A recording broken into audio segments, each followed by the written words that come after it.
Hello friends, I am C S Shantanu Pethe, your coach. और आज के इस वीडियो में मैं कवर कर रहा हूँ सोर्सेस ऑफ लॉ।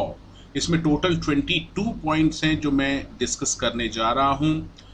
अगर आप लॉ के स्टूडेंट हैं तो ये चैप्टर काफ़ी इम्पॉर्टेंट है आपके लिए। अगर ये वीडियो आपको पसंद आता है और अगर आपको सारे लेक्चर्स चाहिए लॉ के, तो आप मेरे व्हाट्सएप ग्रुप को ज्वाइन कर सकते हैं, जिसकी की डिटेल मैंने इसी वीडियो में दे रखी है। तो चलिए स्टार्ट करते हैं सोर्सेस ऑफ लॉ। तो सबसे पहले हम बात करेंगे लर्निंग ऑब्जेक्टिव की। जो सोर्सेस ऑफ लॉ हम पढ़ने वाले हैं उसमें लर्निंग ऑब्जेक्टिव क्या है। सबसे पहले अगर आप लॉ के स्टूडेंट हैं तो इसके पहले कि आप कोई इंडिविजुअल लॉ पढ़ें, सबसे पहले आपको जानना जरूरी है कि लॉ होता क्या है। इसके जो बेसिक कंसेप्ट्स हैं लॉ के, वो आपके लिए जानना बहुत जरूरी है, क्योंकि जब तक लॉ के कंसेप्ट आपको नहीं पता है तब तक आप जस्टिस तक पहुंच नहीं सकते। यहां पर ये कहना चाहते हैं कि मेयर टीचिंग ऑफ रूल्स, यानी एक्ट में क्या लिखा है इतना जानना आपके लिए काफी नहीं है। जो पूरा लीगल सिस्टम है, जो कि एक सिस्टमैटिक बॉडी ऑफ नॉलेज है, वो आपको जानना जरूरी है किसी भी लॉ को पढ़ने के पहले, जिसमें कि लॉ होता है, प्रोसीजर्स होते हैं और प्रिंसिपल्स होते हैं। इस पूरे चैप्टर में हम बहुत सारी डेफिनेशंस देखने वाले हैं लॉ की, लेकिन उसके पहले कि हम ये सारा चीज देखें, एक जो बहुत ही अच्छे से लॉ के बारे में जैक ने कहा है वो आप समझ लीजिए। ये कहते हैं कि law is a command of sovereign, यानी कि जो सबसे सुप्रीम पावर है उसकी कमांड है law, and law is an instrument to regulate the human behaviour. बहुत ही खूबसूरती से इन्होंने बताया है कि लॉ बेसिकली एक तरह का इंस्ट्रूमेंट है जो कि ह्यूमन बिहेवियर को रेगुलेट करता है इन सोशल लाइफ या फिर इन बिजनेस लाइफ। अब जरा बात करते हैं मीनिंग ऑफ लॉ। लॉ आखिर है क्या? तो देखिए, लॉ के बारे में बहुत सारे ज्यूरिस्ट ने समय समय पर अपने हिसाब से उसको इंटरप्रेट करने की कोशिश की है, लेकिन इसके बावजूद अलग अलग उन्होंने अपनी तरफ से डेफिनेशंस दी है लॉ की। कोई भी डेफिनेशन एक दूसरे से मिलती नहीं है, तो डिफरेंट डेफिनेशंस दी है ज्यूरिस्ट ने लॉ के ऊपर, जिसमें कि कोई यूनानिमिटी नहीं है। सबके जो पॉइंट ऑफ व्यू थे वो अलग थे, सबने जो डेफिनेशंस दी थी वो अलग अलग टाइम पीरियड में दी थी। और यही रीजन है कि किसी भी डेफिनेशन को आप परफेक्ट डेफिनेशन नहीं कह सकते। It is not practicable to define the law precisely. तो अभी हम कोशिश करेंगे कि ये जो जूरिस्ट हैं, जो कि एक्सपर्ट होते हैं लीगल सिस्टम के, जिन्होंने अलग अलग समय पर अपने अपने हिसाब से जो डेफिनेशंस दी हैं लॉ की, उन सभी डेफिनेशंस को हम पढ़ें in the form of legal theories.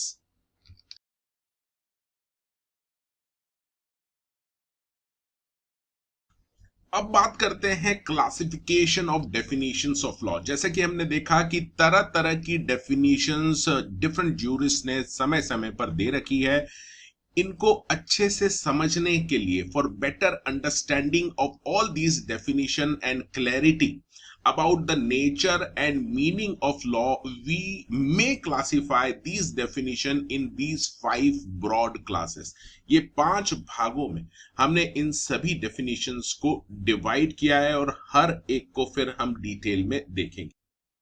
ये जो डिवीजन है डेफिनेशंस का, इसको हम कई बार स्कूल ऑफ थॉट्स भी कहते हैं। इसका मतलब लॉ के ऊपर अलग अलग लोगों के डिफरेंट थॉट्स हैं और हम इसे कहेंगे डिफरेंट स्कूल ऑफ लॉ।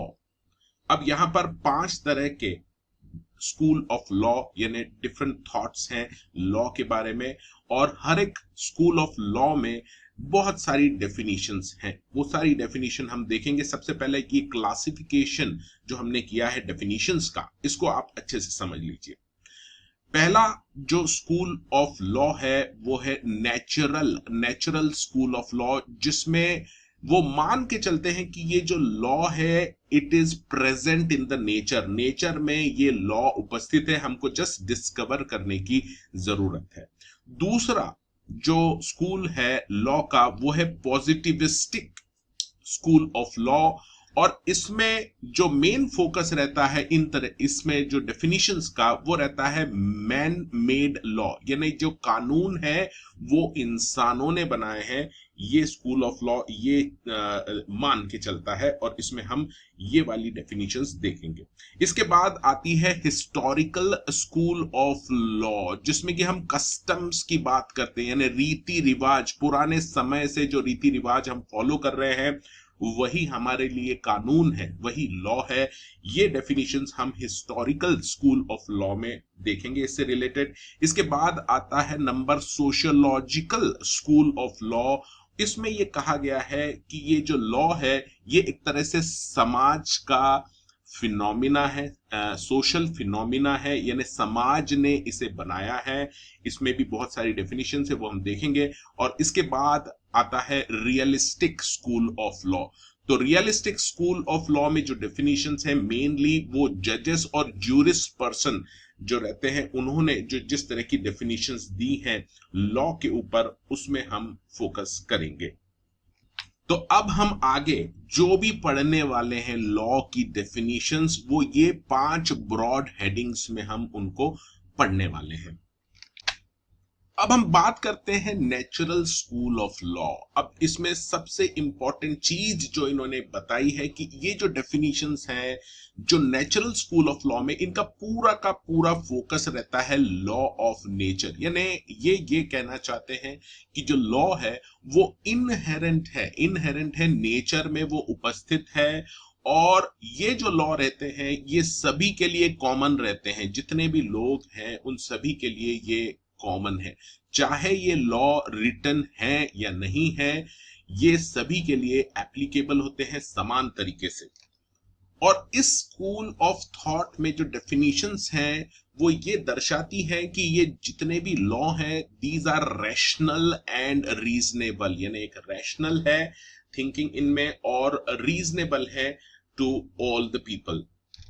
अब ये जो स्कूल ऑफ थॉट है इसमें दो तरह की डेफिनेशंस हमको ज्यादातर देखने को मिलती, एक वो डेफिनेशंस जो रोमन्स ने दी है और दूसरी जो हिंदू धर्म में हमें मिलती है, पाई जाती है। जो रोमन्स की जो डेफिनेशंस है उनका पूरा का पूरा फोकस एक चीज पे रहता है, दैट इज जस्टिस, यानी न्याय के ऊपर उनका फोकस रहता है जब कभी भी वो लॉ की बात करते हैं under this school of law. जबकि हिंदू की अगर बात करें, हिंदू धर्म की बात करें, हिंदूज में जो लॉ है उसका मतलब ये है कि it is a command of God, यानी जो भगवान ने बताया है वही कानून है, एंड नॉट अ पॉलिटिकल सवर्निंग, यानी कोई राजा जो बता रहा है आपको वो लॉ नहीं है। It is a command of God and that command will be followed bye even by the ruler, यानी राजा को भी उन कमांड्स को फॉलो करना रहता है। और एक और खूबसूरत जो बात की गई है हिंदू धर्म में, law is a part of dharma. ये कहते हैं लॉ जो धर्म है उसे आपको फॉलो करना ही है।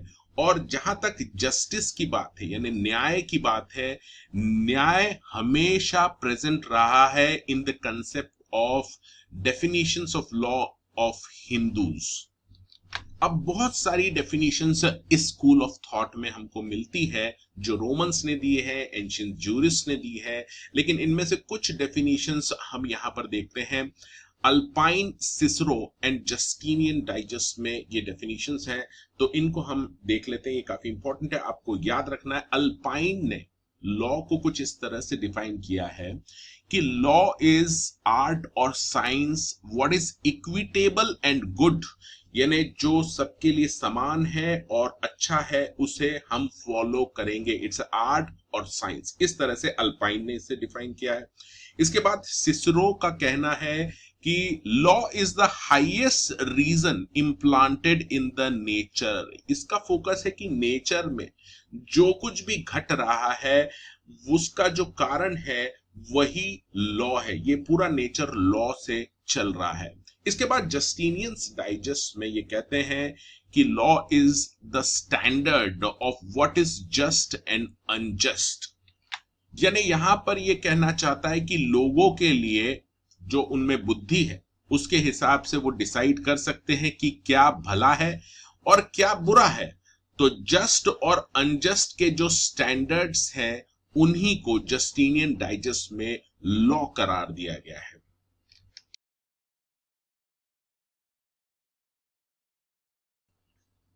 अब बात करते हैं मॉडर्न नेचुरल लॉ की। नेचुरल लॉ का हमने जो थॉट था वो देखा। इसके बाद मॉडर्न नेचुरल लॉ में दो थिंकर हुए हैं, एक है सैलमन और एक है विनग्रेडॉफ। ये दो थिंकर्स ने जो डेफिनेशंस बताई हैं लॉ के रिलेटेड वो फॉल करती है अंडर मॉडर्न नेचुरल लॉ। सबसे पहले सैलमन का जो कहना है कि law is body of principles which is recognised and applied by the states to administer the justice. यानी यहां पर ये कहना चाहता है कि ये law is nothing but the body of principles, कुछ प्रिंसिपल है जो स्टेट यानी कि गवर्नमेंट की बात चल रही है कि जो गवर्नमेंट अप्लाई करती है फॉर एडमिनिस्ट्रेशन ऑफ जस्टिस यानी न्याय प्रोवाइड करने के लिए वो इन प्रिंसिपल्स का इस्तेमाल करती है। इसको और बेहतर तरीके से अगर हम समझें तो ये कहते हैं कि ये जो लॉ है it basically consist of rules, rules का बना होता है और जिसे कि कोर्ट्स अप्लाई करती है। यहां पर जो कोर्ट्स अप्लाई करती है इन रूल्स को टू प्रोवाइड द जस्टिस।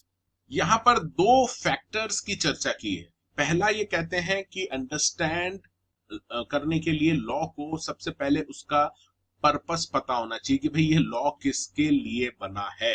और दूसरा ये कहते हैं कि ये जो रूल्स हैं इनका अच्छे से मीनिंग समझने के लिए आपको स्टेट के पास नहीं जाना है, आपको कोर्ट्स के पास जाना है क्योंकि वही इन रूल्स को इंटरप्रेट करती है। दूसरी तरफ जो विनग्रेडॉफ जो थिंकर थे उन्होंने जो डिफाइन किया है लॉ को वो ये कहते हैं कि law is nothing but the set of rules. ये जो रूल्स बनाए गए हैं, ये जो सेट ऑफ रूल्स है ये किसके लिए हैं? ये सोसाइटी के द्वारा सोसाइटी के लिए बनाए गए हैं, जिनमें बात की गई है exercise of powers over persons and things. यानी किसी पर्सन्स के पास क्या क्या पावर्स हैं, अधिकार हैं और चीजों का इस्तेमाल वो किस तरह से कर सकता है, ये सारी बातें सेट ऑफ रूल्स में बताई गई हैं। और इन्हीं सेट ऑफ रूल्स को विनग्रेडॉफ ने लॉ बताया है।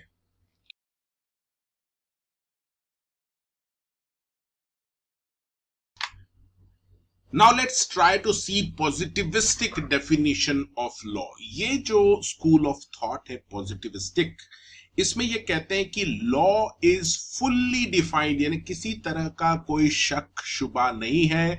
Law is fully defined and it is man made, यानी ये कोई ऐसा नहीं है कि पहले से अस्तित्व में था, ये इंसानों ने बनाया है। तो पॉजिटिविस्टिक डेफिनेशन का पूरा फोकस है कि जो लॉ है वो इंसानों ने बनाया है और इसे पूरी तरह से एक्सप्लेन किया गया है, किसी तरह का कोई डाउट नहीं है।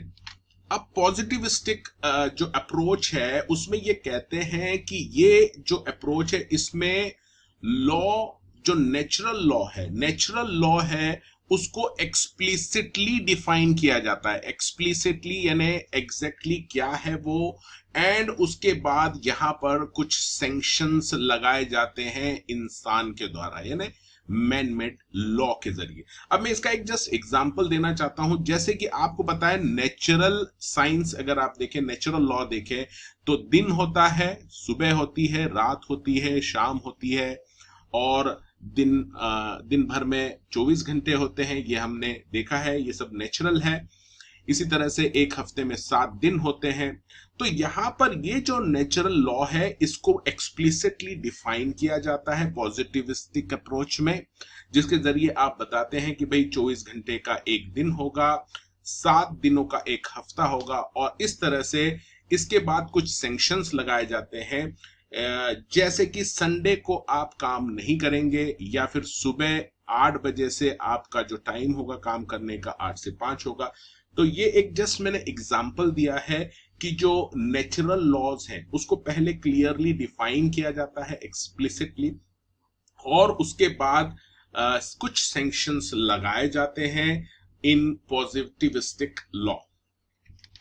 ये जो पॉजिटिविस्टिक अप्रोच है इसमें एक प्रॉब्लम बहुत ज्यादा रहता है, रिकरिंग प्रॉब्लम है कि separation of law from moral law and natural law, यानी मॉरल और जो नेचुरल लॉ है उनको सेपरेट करना, ये एक इसका एक प्रॉब्लम है पॉजिटिविस्टिक अप्रोच का।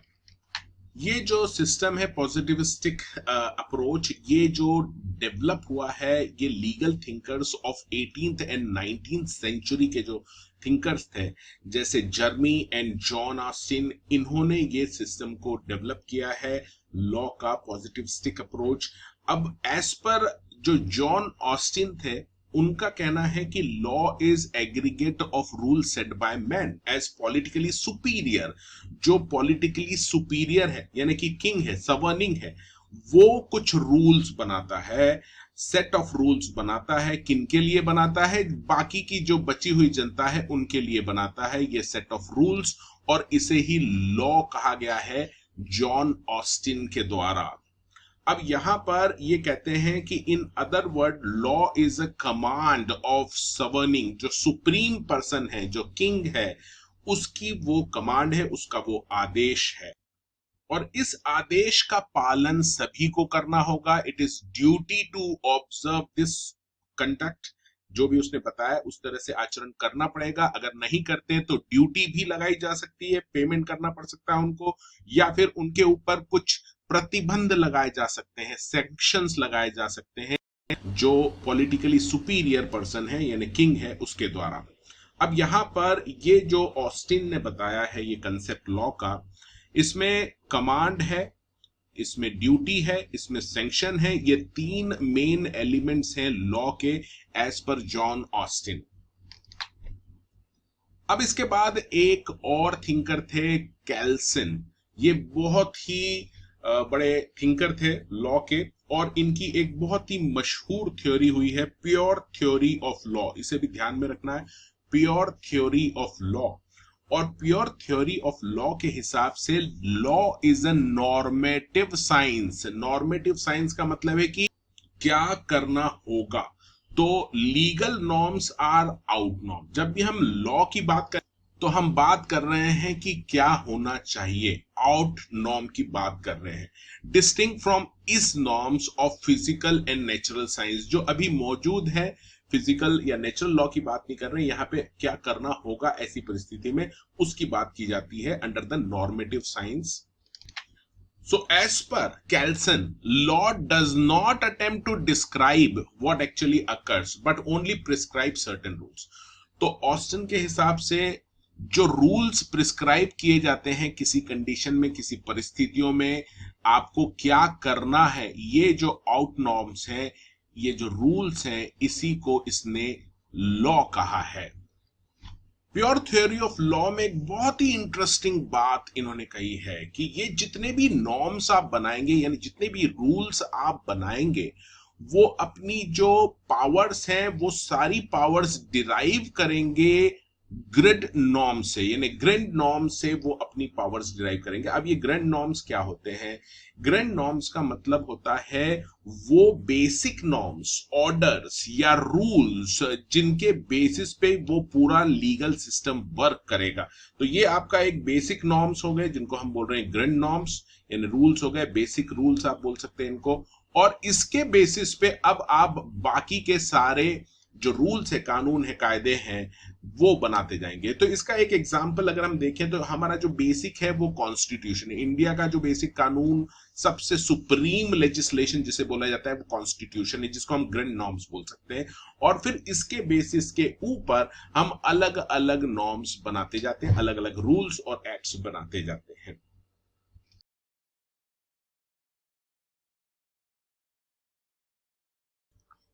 चलिए अब देखते हैं historical definition of law. Historical definition की जब भी बात होती है तो सेविग्नी का नाम इसमें सबसे प्रमुख है। 1779 से 1861 के बीच में हिस्टोरिकल स्कूल ऑफ ज्यूरिस्ट, ये इसकी यूं समझ लीजिए नींव डली थी, और ये जो नींव डाली थी बाय सेविग्नी ने डाली थी। इसका जो सेंट्रल आइडिया था वो ये था कि किसी भी नेशन का जो कस्टमरी लॉ रहता है, यानी जो रीति रिवाज रहते हैं, परंपराएं जो चली आ रही रहती हैं, वही में बेसिकली ट्रू लिविंग लॉ है। यानी इसे बनाया नहीं जाता, ये परंपराओं से अडॉप्ट किया जाता है, और यही हिस्टोरिकल जो स्कूल है उसकी बुनियाद है। अब जो सेविग्नी ने थ्योरी ऑफ लॉ बताई है उसमें ये इसके खास पॉइंट है। As per Savigny, the law is a matter of unconscious and organic growth, यानी स्वतः जो बन के उभर के आता है। Therefore law is found and not made, यानी लॉ को कोई बनाता नहीं है, वो अपने आप बनते हैं। Law is not universal in its nature, ये यूनिवर्सल नहीं है। ये जो लॉ रहते हैं ये जैसे लैंग्वेज बदलती रहती है, हर जगहों पर अलग अलग स्थानों पर अलग अलग लैंग्वेजेस यूज होती है, इसी तरह से अलग अलग स्थानों पर पीपल और एज के हिसाब से उनके जो परंपराएं हैं वो भी बदलती है, और ये परंपराएं ही इनका कहना है कि ये लॉ है। तो ये लॉ डिफर करता है प्लेस टू प्लेस।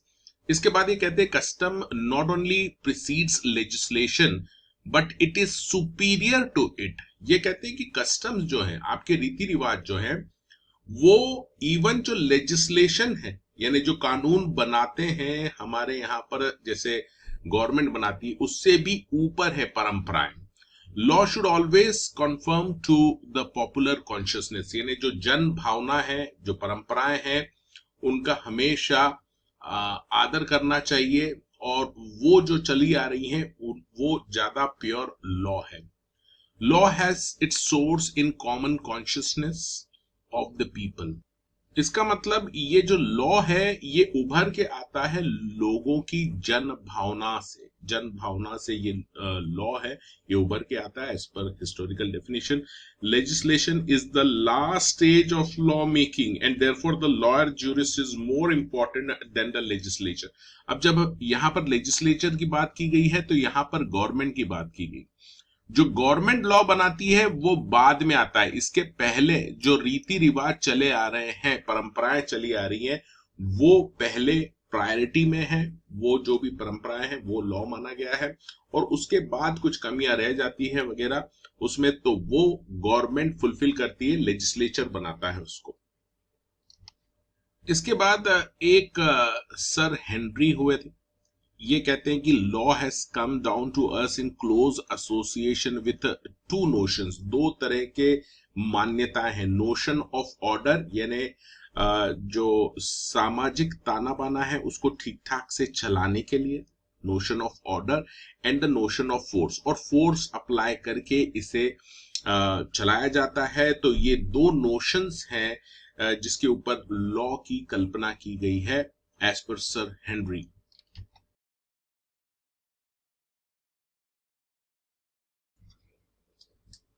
अब अगर बात करें सोशियोलॉजिकल डेफिनेशन ऑफ लॉ की, तो इनके मुताबिक जो लॉ है और सोसाइटी है वो आपस में इंटर रिलेटेड हैं, और एक तरह से law is a social phenomena, यानी एक समाज का ये एक सच्चाई है law, and which has a major impact on the society, यानी सोसाइटी लॉ के बिना चल ही नहीं सकती।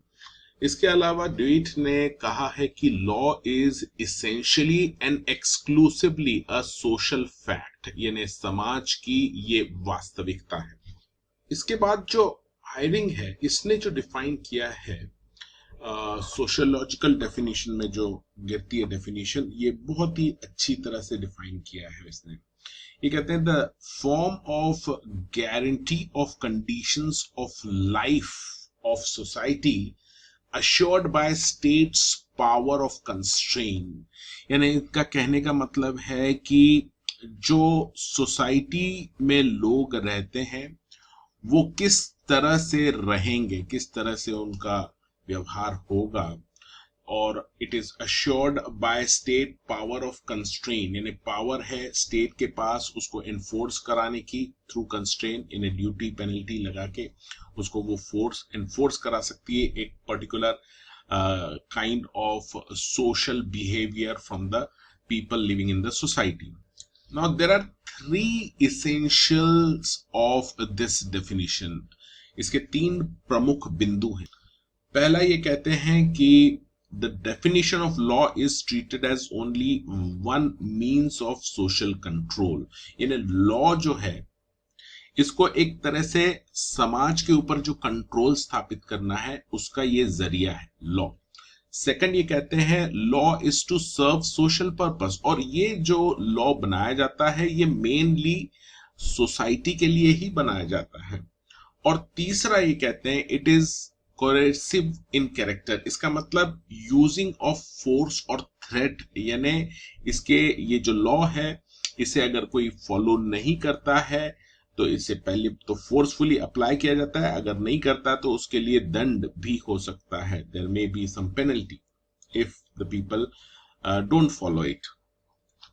इसके बाद एक और एक्सपर्ट हुए थे रॉस्को पाउंड. उनका कहना था the term law in the 20th century background as predominantly an instrument of social engineering, यानी social engineering यानी सोसाइटी के जो भी पर्पसेस हैं उनको फुलफिल करने के लिए ये लॉ बनाया जाता है, in which conflicting pulls of political philosophy, economic interest and ethical values constantly struggles for recognition against the background of history, tradition and legal techniques. और इनका कहना है कि law is a social institution to satisfy social wants, यानी समाज के लिए है ये, और समाज की जो इच्छाएं हैं जो लोग रहते हैं उसमें उनकी जो विशेष हैं उनको फुलफिल करने के लिए ये बनाया जाता है. The claims and demands and expectation involved in existence of civilized society by giving effect to as much as may be satisfied, or such claims given effect by ordering of human conduct through politically organized society.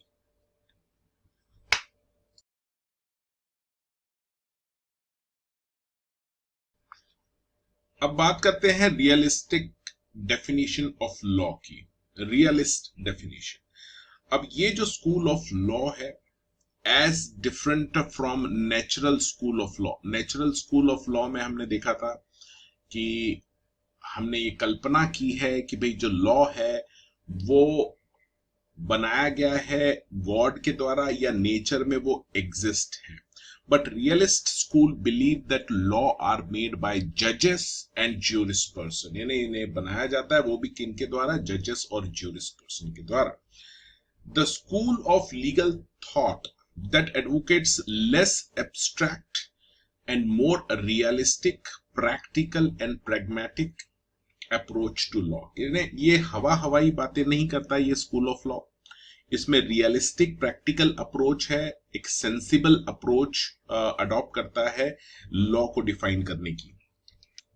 इसके बाद ये कहते हैं realist define the law in terms of judicial process, यानी ये एक कानूनी प्रक्रिया है जिसके थ्रू आपके जो लॉ है वो बनते हैं. According to Holmes, law is a statement of circumstances in which public force will be brought to bear upon through courts, यानी कोर्ट के द्वारा जो पब्लिक की आकांक्षाएं हैं, इच्छाएं हैं कि ऐसा होना चाहिए, उसे लाया जाता है, उसे बनाया जाता है, उसको अस्तित्व में लाया जाता है थ्रू कोर्ट्स, कोर्ट्स के द्वारा. अकॉर्डिंग टू कार्डो, a principle or rule of conduct so established as to justify a prediction with reasonable certainty that it will be enforced by the court if its authority is challenged, it's a principle or rule of law. काफी interestingly इन्होंने define किया है law को। ये कहते हैं कुछ ऐसे प्रिंसिपल्स या रूल्स जिनको कि फॉलो किया जाएगा, और अगर फॉलो नहीं किया जाता किसी के द्वारा तो it will B enforced by the courts, यानी इसको कोई चैलेंज करता है तो वो कोर्ट के द्वारा उसको इंप्लीमेंट किया जाएगा। और इस तरह के जो प्रिंसिपल्स और रूल्स होते हैं जिन्हें कोर्ट एनफोर्स करा सकती है, इन्हें लॉ कहा गया है यहाँ पर।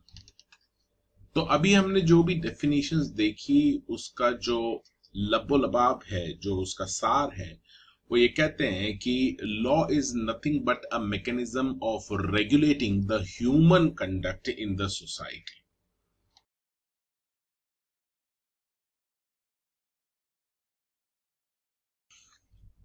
Now let's talk about the main characteristics of law. किसी भी लॉ की डेफिनेशन को यूनिवर्सली एक्सेप्टेंस मिले, इसके लिए उस डेफिनेशन में ये चीजों का होना जरूरी है। पहली बात, यहाँ पर एक स्टेट जो है that is a government kind of thing, जो कि कंट्रोल करती है सभी सोसाइटी को, उसका होना जरूरी है। There should be concept of state, और ये जो स्टेट है ये रूल्स बनाएगी and these rules will be known as law. और ये जो भी रूल्स बनाएगी स्टेट, इसका कोई स्पेसिफिक पर्पस होता है टू सर्व द सोसाइटी, वो इस तरह से रूल बनाएगी। And rules to be effective there should be some sanctions, sanctions का होना भी जरूरी है, यानी अगर आप रूल फॉलो नहीं करते तो ऐसे केस में कुछ पीनल प्रोविजन, पेनल्टीज भी लगे, तो वो लॉ का मतलब है, उन रूल्स का मतलब होता है। अब यहां पर ये कहते हैं कि separate rules and principles are known as law. तो ये जो रूल्स हैं, ये जो प्रिंसिपल है जो स्टेट डिफाइन करती है, इन्हीं को लॉ कहा जाता है। और मैंडेटरी, प्रोहिबिटिव एंड परमिसिव, ये तीन तरह के लॉ हो सकते हैं। जब हम बात करते हैं मैंडेटरी की, इसका मतलब है ये कोई एक्शन, अफर्मेटिव एक्शन की डिमांड करता है। फॉर एग्जांपल टैक्स लॉ की अगर बात करें तो उसमें पर्सन को टैक्स पे करना रहता है। दूसरी तरफ ये जो रूल्स हैं ये प्रोहिबिटिव भी हो सकते हैं, यानी law can be prohibitive requiring negative conduct, यानी ये आपको इस तरह से नहीं करना है, लाइक वेपन्स नहीं रखना है, या लॉटरी नहीं आपको रन करना है, या इस तरह के जो एक्ट्स है जिनको कि बैन किया गया है, इस तरह के भी लॉ हो सकते हैं जिसे हम प्रोहिबिटिव लॉ कहते हैं। और तीसरे होते हैं permissive law, which is one which is neither requires nor forbids any action, ना तो ये कुछ करने को कहता है, ना कोई प्रोहिबिशन लगाता है, but allow certain conduct on a part of individual if he desire to act. जैसे सेल्स ऑफ गुड्स एक्ट है, कॉन्ट्रैक्ट एक्ट है, ये सारे परमिसिव लॉ की कैटेगरी में आएंगे।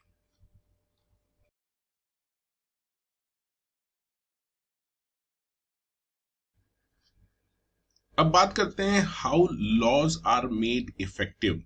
अगर आपने कोई लॉ बनाया है तो क्या उसको सभी लोग फॉलो करेंगे, नहीं करेंगे, ये डिपेंड करता है कि आपने उस लॉ के साथ कुछ पनिशमेंट भी रखा है या नहीं। तो यहां पर ये कहते हैं कि अगर लॉ को इफेक्टिव बनाना है तो इट में require damages to be paid for any injury due to disobedience, यानी अगर आप लॉ को फॉलो नहीं करते हैं और कुछ इंजरीज हो जाती है तो उसके केस में आपको डैमेजेस पे करने पड़ सकते हैं एज पर लॉ। तो वंस ये आपने बना दिया है कि डैमेजेस पे करने पड़ेंगे इंजरी के केस में, तो people will try not to disobey the law. इसी तरह से by requiring one in some instances to complete an obligation he to perform, यानी अगर आपके पास कोई ऑब्लिगेशन था जो आप नहीं करा आपने उसको, आपको लॉ कह सकता है कि आपको वो ऑब्लिगेशन फुलफिल करना पड़ेगा। या फिर बाय प्रिवेंटिंग डिसओबीडियंस, जो लोग फॉलो नहीं करते हैं उनको रोकना किसी तरह से, और by administrating some kind of punishment, या फाइनली कुछ सजा आप बता सकते हैं कि ऐसे केसेस में आपको इस तरह की सजा हो सकती है। ये जो लीगल सिस्टम है इसको सदियां लग गई हैं बनने में। Many centuries taken place to for formulation of this law. It's a combination of statute judicial decisions, customs, convention, यानी जो गवर्नमेंट लॉ बनाती है वो भी लॉ है, जुडिशियल डिसीजंस यानी कोर्ट जो ऑर्डर करते हैं, जजमेंट पास करते हैं, वो भी लॉ है, और जो हमारे रीति रिवाज है पुराने, कस्टम्स हैं, उनको भी हम लॉ की कैटेगरी में लेते हैं। तो it's a combination of all these things. यहां पर ये कहते हैं कि the state in order to maintain the peace and order in the society formulate certain rules of conduct to be followed by the people living in the society। यानी state का एक काम है कि जो राष्ट्र है, देश है, उसमें पीस और ऑर्डर बना रहे, इसके लिए कुछ रूल्स ऑफ कंडक्ट वो फॉर्मुलेट करती है स्टेट, जो कि लोगों को फॉलो करने पड़ते हैं, और इन्हीं रूल्स को हम लॉ कहते हैं।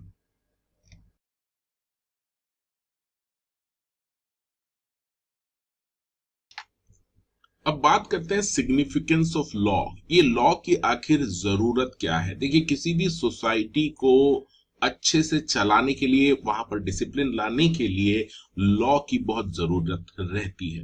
अच्छा, लॉ आर नॉट स्टैटिक, यानी ये एक जैसे नहीं रहते, ये समय के साथ साथ लॉज भी बदलते जाते हैं, या फिर अलग अलग प्लेसेस में आप देखेंगे अलग अलग किस्म के लॉ रहते हैं which serve the purpose of that society. जैसे अगर हम बात करें इंडिया में, इंडिया के जो लॉज हैं वो इंडिया की जो जनरल पब्लिक है उसके हिसाब से बनाए गए। इसी तरह यूएस के लॉज उनकी पब्लिक के हिसाब से बनाए गए हैं और उस एनवायरनमेंट के हिसाब से बनाए गए हैं। तो लॉ कहीं पर भी एक जैसे आपको नहीं मिलेंगे। It keeps on changing its shape from place to place and time to time. It further says that modern science and technology में जिस तरह का अभी इजाफा हुआ है, एक आम आदमी जो है वो बहुत एम्बिशियस हो गया है, बहुत सारी चीजें करना चाहता है। There is a concept of materialism and individualism are prevailing at all spheres of life. यानी जो एम्बिशंस हैं इंसान के, वो बहुत ज्यादा तरक्की करना चाहता है, and there are so many things, ventures जो उसमें पार्टिसिपेट करता है, और इन सब को रेगुलेट करने के लिए there should be a system of law. So therefore law has undergone a vast transformation, conceptually भी एंड स्ट्रक्चरल चेंजेस भी उसमें आए हैं। समय में जैसे जैसे बदलाव हो रहा है, सोसाइटीज में चेंजेस आते हैं, उस तरह से ट्रांसफॉर्मेशन भी होता है लॉ का। The idea of abstract justice has been replaced by social justice। यानी पहले जो हम कहते थे कि भाई इस तरह का न्याय होना चाहिए, अब वो जो कंसेप्ट है abstract justice का, ये अब रिप्लेस हो चुका है सोशल जस्टिस से। यानी सोसाइटी की जो जरूरतें हैं, जो एक्चुअल फैक्ट्स हैं सोसाइटी के, उसके हिसाब से हम अब लॉ बना रहे हैं। जैसे ट्रिपल तलाक का आप देख लेंगे, या पोल्यूशन कंट्रोल लॉज हैं, जो हकीकत है उनको रेगुलेट करने के लिए हम लॉज बना रहे हैं। अच्छा, इसके बाद ये कहते हैं कि the object of law in order which it runs provide hope and security for the future. अगर सोसाइटी में लॉ नहीं रहेंगे तो वो सोसाइटी में कोई डिसिप्लिन नहीं रहेगा, कुछ रेगुलेशंस नहीं रहेंगे, एंड उसकी जो ग्रोथ होगी, उसकी जो तरक्की होगी, वो अनइवन हो सकती है। So law is expected to provide socio economic justice. अब ये सोशो इकोनॉमिक जस्टिस है ना, एक तरफ तो आप जो लॉ बना रहे हैं वो समाज के लिए बना रहे हैं, समाज में समानता के लिए बना रहे हैं, सबको अधिकार मिले, सबके राइट प्रोटेक्ट हों, और दूसरी तरफ इकोनॉमिक जस्टिस, यानी कोई भी बिजनेस कर रहे हैं या जो लोग हैं उनकी जो इकोनॉमिक कंडीशंस है वो भी बेहतर हो, इसके लिए भी लॉ बनाए जाते हैं। तो अभी जो लॉ बन रहे हैं उनका जो मेन पर्पस, फोकस रहता है, वो सोशो इकोनॉमिक जस्टिस रहता है। इसके अगर कुछ एग्जांपल्स भी देखें तो जैसे टैक्स लॉ है। टैक्स लॉ क्या करता है? ये कहता है कि जो ज्यादा अर्न कर रहा है उसको ज्यादा टैक्सेस पे करना पड़ेगा, जो नहीं कर रहा है उसको नहीं करने की जरूरत है पेमेंट। तो इस तरह से ये इकोनॉमिक इम्बैलेंसेस जो रहते हैं सोसाइटी में, उसको दूर करने की कोशिश करते हैं।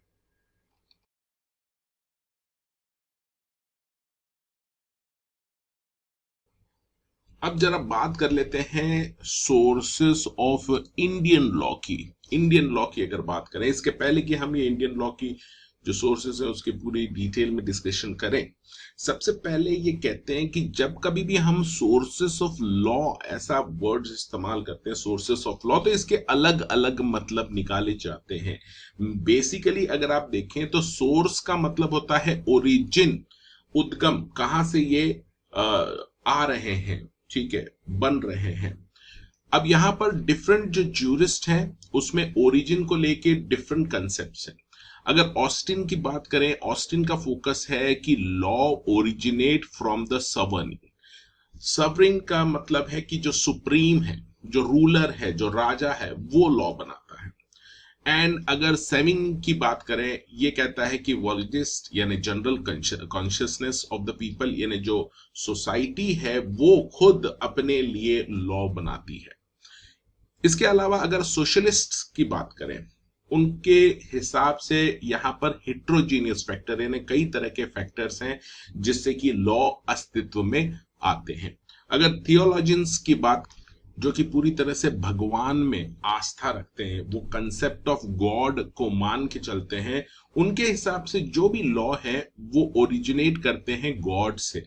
जैसे आप देखेंगे वेदास हैं हिंदू धर्म में या मुस्लिम धर्म में कुरान है, ये प्राइमरी सोर्सेस हैं हिंदू और मोहम्मदन लॉस के। इसी तरह से जो बाइबल है वो भी आप देख सकते हैं, जो क्रिश्चियंस लोग इस्तेमाल करते हैं, वो भी ये कहते हैं कि whatever said by the god is to be followed by all the person living in the society. लेकिन एक बात, जब हम बात करते हैं सोर्सेस ऑफ लॉ की, तो एक बात काफी क्लियर है, और वो ये है कि ऑलमोस्ट सिमिलर सोर्सेस आपको मिलेंगे हर सोसाइटीज में। कहीं भी चले जाएं आप, किसी भी कंट्रीज में चले जाएं, थियोलॉजियंस के हिसाब से जैसे गॉड्स का कंसेप्ट है, उनके जो रिचुअल्स है वो फॉलो किए जाते हैं। इसी तरह से जो स्टेट्स हैं वो लॉ बनाती है, और जो पब्लिक है वो कुछ प्रोटोकॉल फॉलो करती है। तो सोशियोलॉजिस्ट के हिसाब से अलग अलग तरह के हेट्रोजीनियस फैक्टर्स हैं, ये सभी के सभी तरह के जो ओरिजिन्स हैं वो ऑलमोस्ट सभी जगह पाए जाते हैं।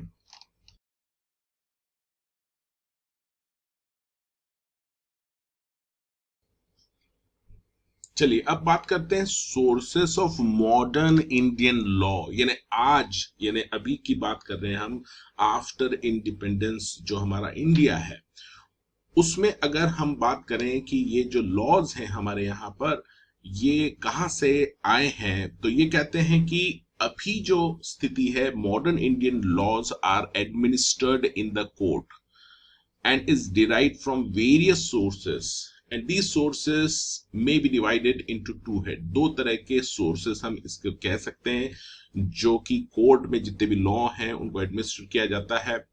पहला principle sources of Indian law, and second is secondary sources of Indian law. अब जो principle sources of Indian law है उसमें ये चार कैटेगरीज हैं प्रिंसिपल सोर्सेस में, जैसे custom, customary law, judicial decisions और precedents, statutes and legislation, personal law like Hindu, Mohammedan laws etcetera. तो ये सारे आ जाते हैं आपके principal sources of Indian law. दूसरी तरफ अगर हम बात करें secondary sources of Indian law की, उसमें दो कैटेगरीज हैं, justice, equity and good conscience, and दूसरी तरफ सोर्सेस ऑफ इंग्लिश लॉ, यानी दो कैटेगरीज हैं secondary sources of Indian law में। अब इनको हम डिटेल में आगे स्टडी करने वाले हैं। तो अभी हम पहले जो देखने वाले हैं वो principle sources of Indian law देखेंगे, जिसमें custom, customary law, judicial decision, precedents, statute और लेजिस्लेशन एंड पर्सनल लॉ, ये एक एक करके अब हम डिटेल में देखेंगे।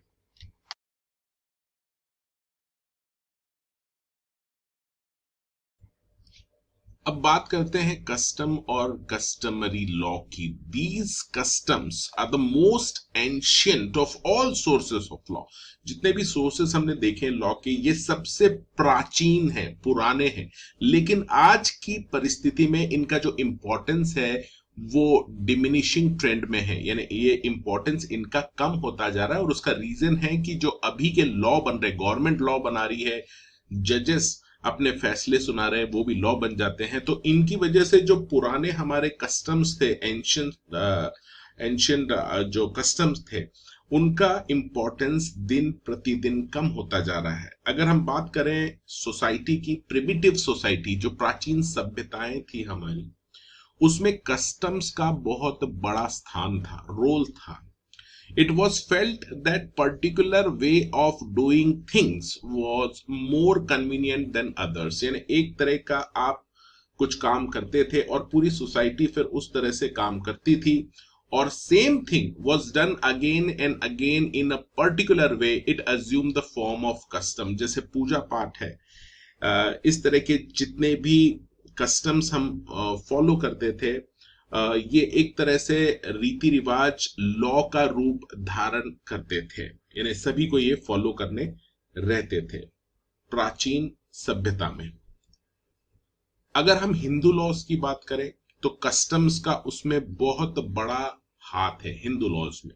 Most of the law given in smritis and commentaries, ये हिंदू लॉ के जो ओरिजिन्स हैं, हम ये कह सकते हैं, वो ओरिजिन कस्टम्स में था। स्मृतिज और कमेंट्रीज में ये बात की गई है। स्मृतिज ने हाईली रिकमेंड किया है कि custom should be followed and recognised by all persons. Custom worked as a reorienting force in Indian law. तो जो रीति रिवाज है इंडियन लॉ में, उसका बहुत बड़ा योगदान रहा है।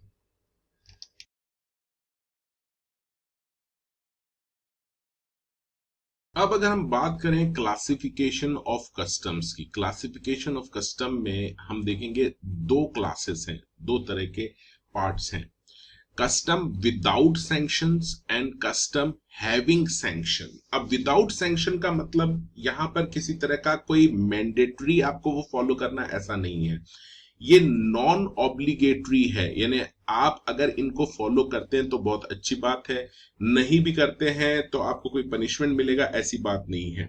ये जो कस्टम विदाउट सैंक्शंस रहते हैं, ये ऑब्जर्व होते हैं because of the public pressure.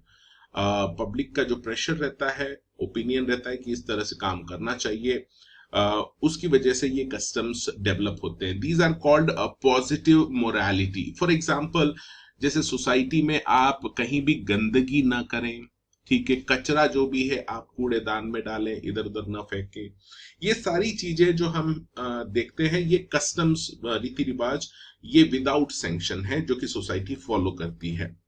दूसरी तरफ custom having sanctions are those custom which are enforced by the state.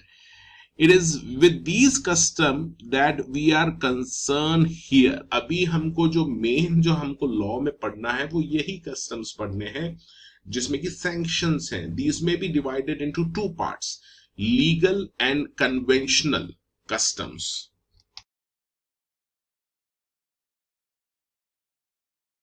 अब देखते हैं लीगल कस्टम्स को। These are the custom operate as a binding rule of law, यानी ये सभी को फॉलो करना रहता है, मैंडेटरी रहता है। They have been recognised and enforced by the court. अगर कोई फॉलो नहीं करता, आप कोर्ट जा सकते हैं और उसको ये फॉलो करने पे विवश कर सकते हैं। Therefore they have become part of law of land.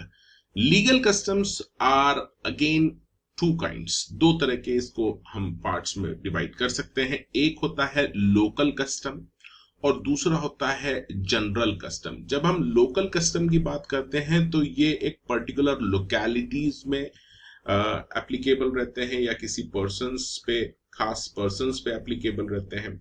और दूसरी तरफ जनरल कस्टम्स जो रहते हैं वो पूरे ऑल ओवर द कंट्री, पूरे राष्ट्र में वो एप्लीकेबल रहते हैं।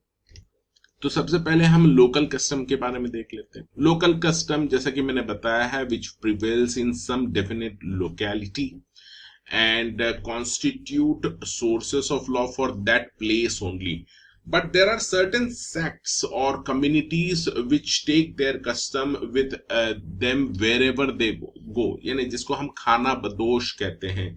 एक कुछ कम्युनिटी के लोग रहते हैं किसी खास पर्टिकुलर एरिया में, वो कहीं और जाते हैं, वहां पर भी वो उन कस्टम्स को फॉलो करते हैं।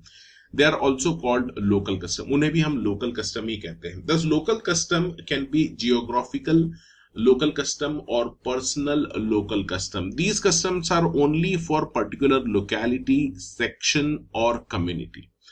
दूसरी तरफ अगर हम देखें जनरल कस्टम्स की बात करें, general custom is that which prevails throughout the country and constitute one of the sources of law of the land, and the common law in England is equated with the general customs of realm. तो वहां पर जो common law है England का वो पूरा general law और general customs की कैटेगरी में आता है, जिसको कि सभी को फॉलो करना रहता है।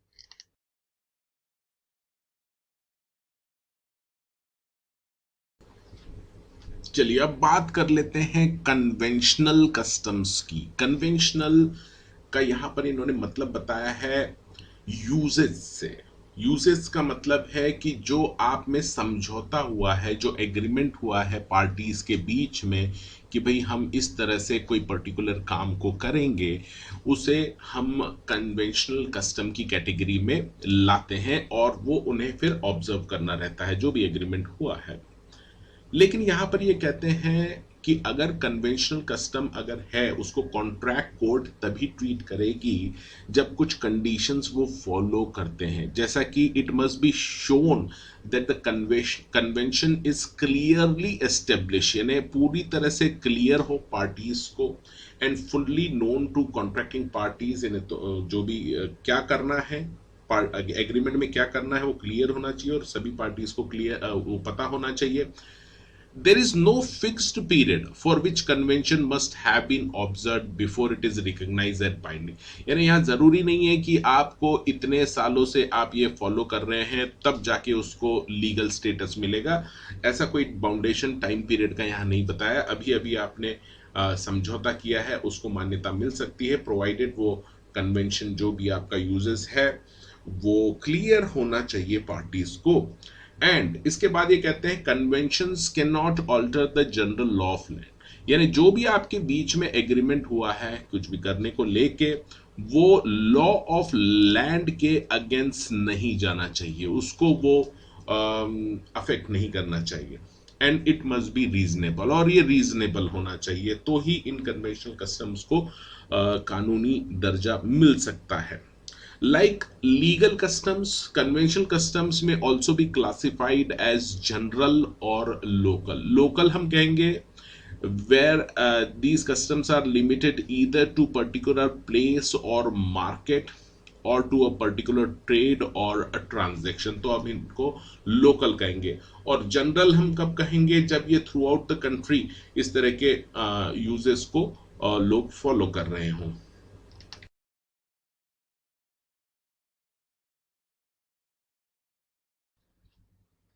चलिए अब बात करते हैं रिक्विजिट्स ऑफ वैलिड कस्टम, यानी ये कहना चाहते हैं कि कोई भी कस्टम है उसे हम कब ये मानेंगे कि ये एक लॉ की तरह काम कर सकता है, इसको फोर्स होगा, बाइंडिंग फोर्स होगा लॉ का।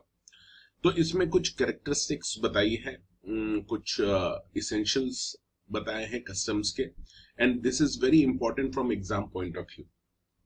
तो सबसे पहला जो रिक्विजिट है वैलिड कस्टम का, इमेमोरियल एंटिक्विटी जिसे कहते हैं, इसका मतलब वो जो रीति रिवाज है, वो जो कस्टम है वो तब से चला आ रहा है, किसी को नहीं पता, यानी आपको नहीं पता कि ये कब से चला आ रहा है।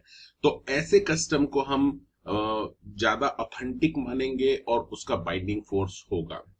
तो यहाँ पर ब्लैक स्टोन एक फेमस ज्यूरिस्ट थे जिन्होंने कहा कि custom in order that it may be legal and binding must have been used so long that the memory of man runs not to the contrary, so that if anyone can show the beginning of it, it is not a good custom. यानी बहुत ही पुराना होना चाहिए वो रीति रिवाज, तभी उसे मानेंगे कि इट्स अ वैलिड कस्टम और उसको बाइंडिंग फोर्स होगा। अगर आप बता सकते हैं कि ये तो 2 साल पहले चालू हुआ या 100 साल पहले चालू हुआ था ये कस्टम, तो it may not be a good valid custom.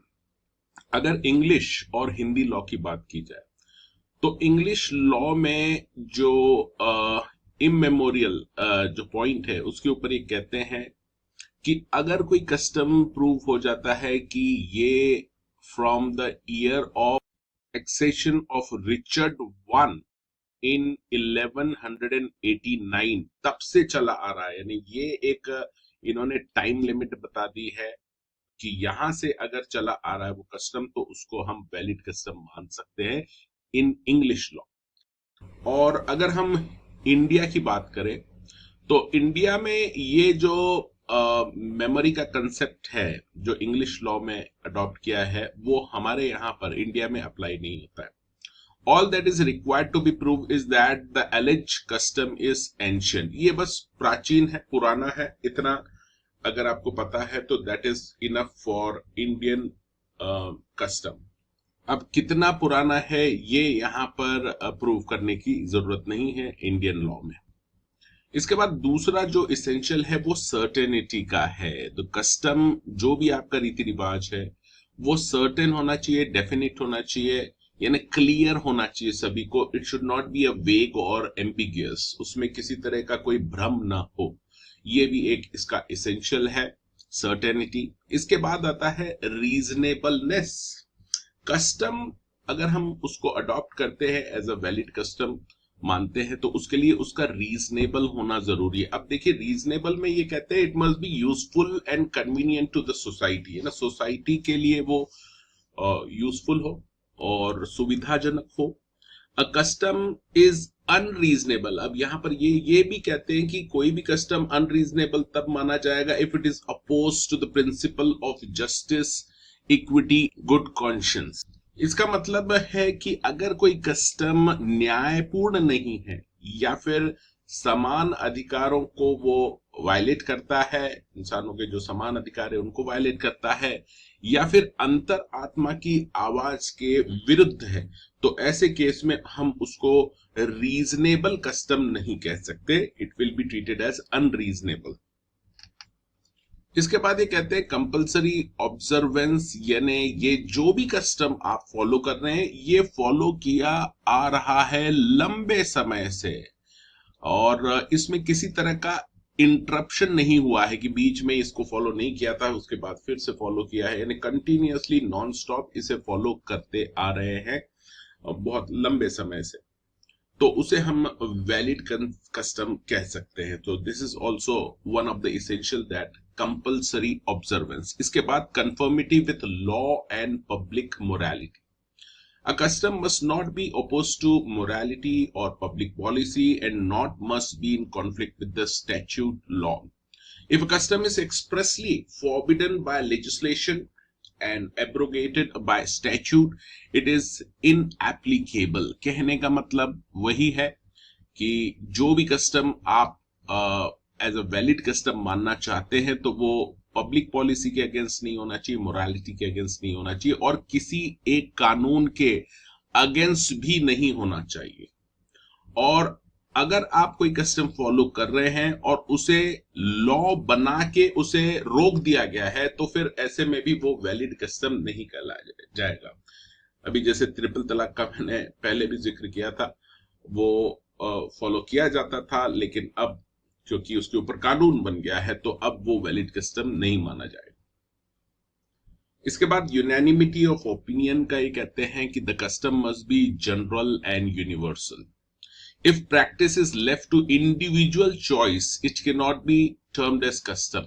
यानी सभी अगर उसे फॉलो कर रहे हैं, उस रीति रिवाज को सभी फॉलो कर रहे हैं कस्टम को, तो फिर उसे हम वैलिड मान सकते हैं। अगर हमने पीपल की चॉइसेस पे, यानी पर्सन की चॉइस पे रख दिया है कि भाई तुमको फॉलो करना है नहीं करना है, तो ऐसे में उसको वैलिड कस्टम नहीं कह सकते। इसके बाद ये कहते हैं अनदर एसेंशियल इज पीसेबल एंजॉयमेंट। इसका मतलब जो भी कस्टम आप फॉलो कर रहे हैं it should be followed without any dispute in the law, court और अदरवाइज। यानी आप जो भी फॉलो कर रहे हो उसमें किसी तरह का केस, डिस्प्यूटेड केस ना हो वो, और कुछ लोग उसे मान रहे हैं कुछ नहीं मान रहे हैं, इस तरह का कोई डिस्प्यूट ना हो, कोर्ट में केसेस पेंडिंग ना हो, तो उसको फिर हम कह सकते हैं कि पीसेबल एंजॉयमेंट है इस कस्टम का and it can be treated as valid custom. इसके बाद ये कहते हैं कंसिस्टेंसी। यानी ये कहना ये चाहते हैं कि अगर बहुत सारे कस्टम्स हैं, एक ये कस्टम है, कई तरह के रीति रिवाज है, तो इन सब में आपस में, इन सभी कस्टम्स में एक कंसिस्टेंसी होना चाहिए and should not come into conflict with each other customs. यानी एक कस्टम है, ये लोग फॉलो कर रहे हैं, और ये दूसरा है, और ये आपस में कॉन्फ्लिक्ट करते हैं ये दोनों कस्टम, तो इन्हें फिर हम वैलिड कस्टम नहीं कह सकते।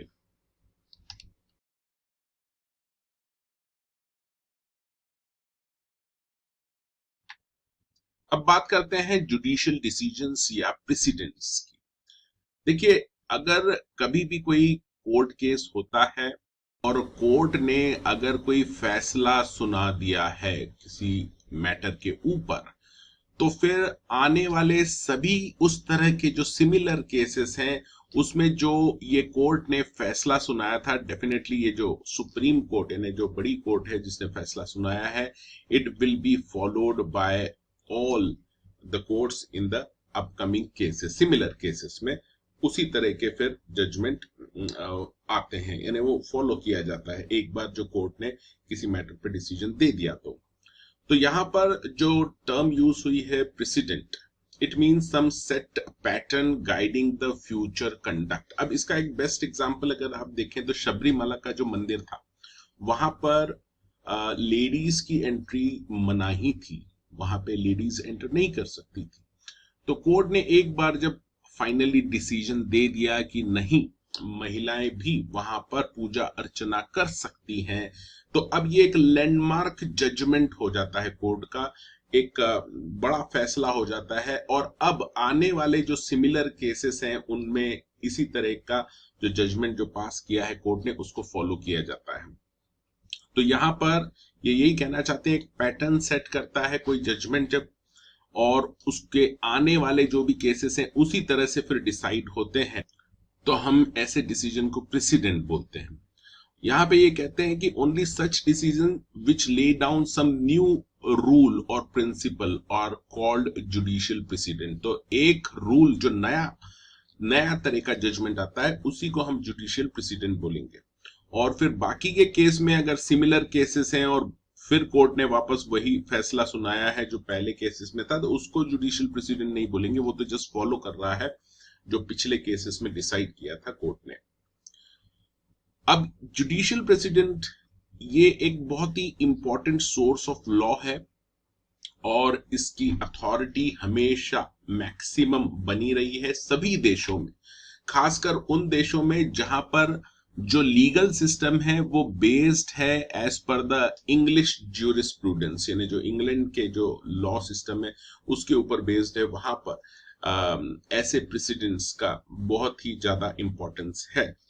अब जैसे कि मैंने पहले ही बता दिया कि principle of law express for the first time in the court decision becomes precedents to be followed as law in deciding problems and cases identical with them in future। तो जैसे शबरीमाला में अलाउ कर दिया है विमेन को, तो इसी तरह से अगर किसी और मंदिर में भी कभी कुछ ऐसा केस होता है जहां पे कुछ रिस्ट्रिक्शंस हैं फीमेल्स को लेके, और अगर वो भी वहां पे भी केस फाइल होता है उसको लेके, तो ऑलमोस्ट ये जो शबरीमला का जो डिसीजन था लैंडमार्क, वो प्रेसिडेंट बन चुका है, वही फॉलो किया जाएगा इन आने वाले केसेस में भी। अब यहां पर एक डॉक्ट्रीन है स्टेयर डिसाइसिस का, बहुत इंपॉर्टेंट डॉक्ट्रीन है, इसको अलग से भी पढ़ेंगे। ये जो हम अभी देख रहे हैं कि एक डिसीजन दिया गया था कोर्ट के द्वारा, जो लैंडमार्क डिसीजन था, बहुत ही इंपॉर्टेंट डिसीजन था, और आने वाले सभी सिमिलर केसेस जितने भी हो रहे हैं उसमें उनको फॉलो किया जा रहा है। जो डिसीजन इस कोर्ट ने दिया था आने वाले सिमिलर केसेस में उसको फॉलो किया जाता है। तो दिस फैक्ट, इसे हम क्या कहते हैं, डॉक्ट्रीन ऑफ स्टेयर डिसाइसिस। ये आगे हम और डिटेल में इसको पढ़ेंगे। इसके बाद ये कहते हैं कि reasons why precedent is recognise is that judicial decisions presume to be correct. अब आप बोल सकते हैं कि सर ये एक कोर्ट ने ऐसा डिसीजन दे दिया था, ठीक है, तो गलत भी तो हो सकता है। नहीं, यहां पर हम मान के चलते हैं कि भाई कोर्ट जो भी डिसाइड करती है वो करेक्ट करती है, तो इसीलिए इसका इंपॉर्टेंस रहता है और इसे फॉलो किया जाता है।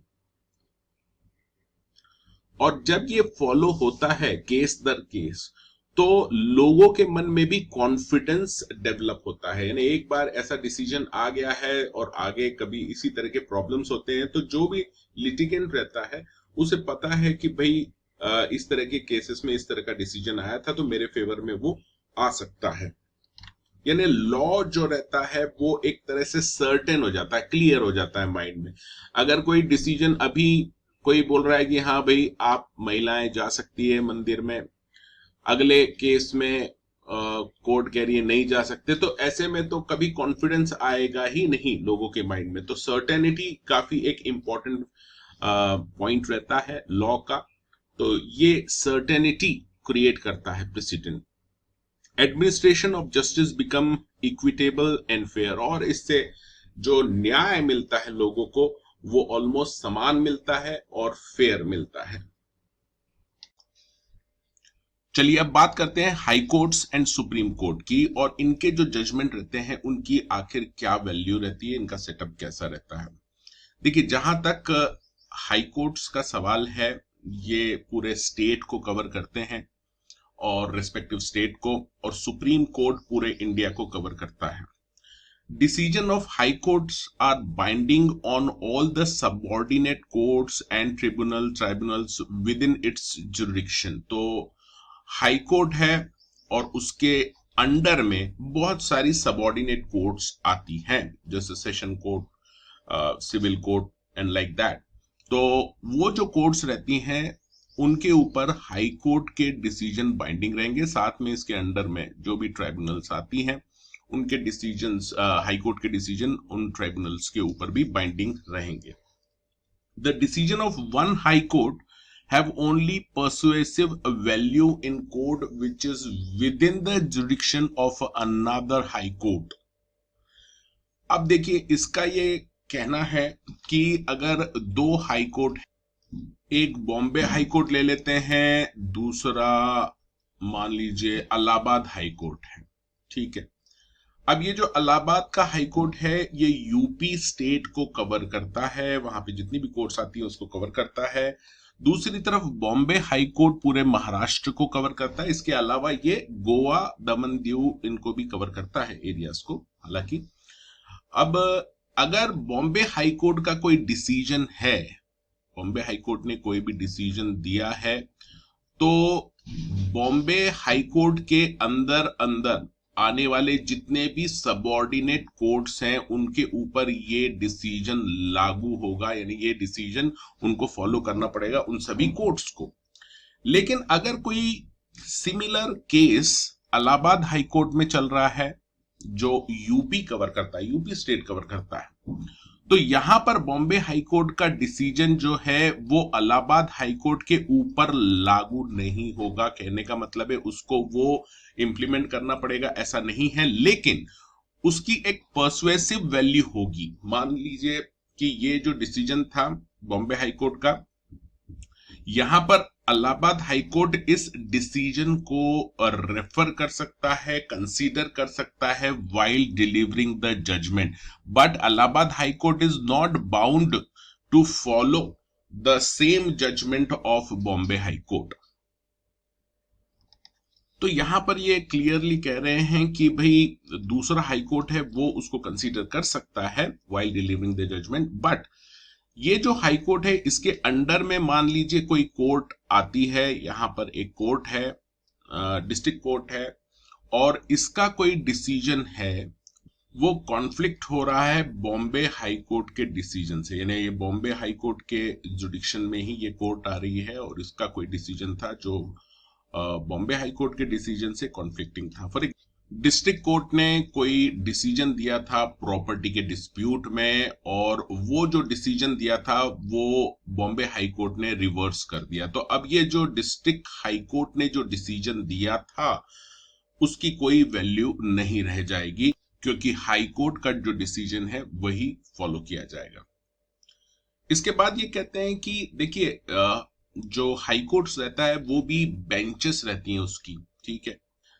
तो बेंचेस में वो कोर्ट्स होती है, और उसमें अगर कोई डिसीजंस हैं, मान लीजिए इक्वल बेंचेस हैं, जैसे ये भी 3 जजेस की बेंच है, 3 जजेस हैं इसमें, ये भी 3 जजेस की बेंच है, और किसी मैटर पे इस जो बेंच ने कोई डिसीजन दिया था किसी मैटर पे, और उसके बाद सेम हाई कोर्ट में एक और बेंच ने इसी तरह के मैटर में कोई दूसरा डिसीजन दिया था। अब दोनों ही डिसीजन है तो हाई कोर्ट की बेंचेस के ही डिसीजन है। तो ऐसे में फिर ये कहते हैं कि जो लेटर डिसीजन है, मान लीजिए ये 2001 में दिया है और ये 2012 में दिया है, तो जो लेटर डिसीजन है वो फॉलो किया जाएगा। जहां तक सेम हाई कोर्ट में डिफरेंट बेंचेस के डिसीजन का सवाल है, तो यहां पर आप पहले समझ लीजिए कि हाई कोर्ट में जो बेंचेस रहती हैं वो एक जो सबसे स्मॉलेस्ट बेंच रहती है, स्मॉलेस्ट बेंच, उसमें केवल एक जज रहता है। इसके ऊपर की जो बेंच रहती है जिसमें 2 जजेस रहते हैं, इनको बोलते हैं डिवीजन बेंच। ये स्मॉलेस्ट बेंच हो गई, इसको हम बोलेंगे डिवीजन बेंच। और 3 या उससे ज्यादा जजेस की अगर कोई बेंच बनती है हाई कोर्ट में, तो उसको बोला जाता है फुल बेंच। तो यहां पर हायरार्की आप देख सकते हैं कि फुल बेंच का जो भी डिसीजन रहेगा वो लोअर जो स्मॉलर बेंचेस हैं उनको फॉलो करना जरूरी है। अब यहां पर ये कहते हैं कि one bench of same high court cannot take a view contrary to the decision already given by another coordinate bench of that high court, though the decision of division bench is wrong, it is binding on the single bench of the same high court। यानी कहने का मतलब है कि वैसे तो ऐसा बोला जाता है कि जो भी डिसीजन रहता है वो करेक्ट रहता है, लेकिन कभी कभी अगर कोई गलती भी है, रॉन्ग डिसीजन भी दे दिया है मान लीजिए डिवीजन बेंच ने, तो भी सिंगल बेंच को सिमिलर मैटर में वो डिसीजन बाइंडिंग होगा, वो फॉलो करना ही होगा। तो यहां पर ये कह रहे हैं thus the decision by bench of high court should be followed by other benches unless they have reason to differ from it, in which case the proper course is to refer the question for decision by full bench। अब जैसे कि यहां पे मैंने बताया था कि wrong decision है डिवीजन बेंच का, और सिमिलर केस अगर सिंगल बेंच के पास आता है तो उसको ये फॉलो करना ही होगा।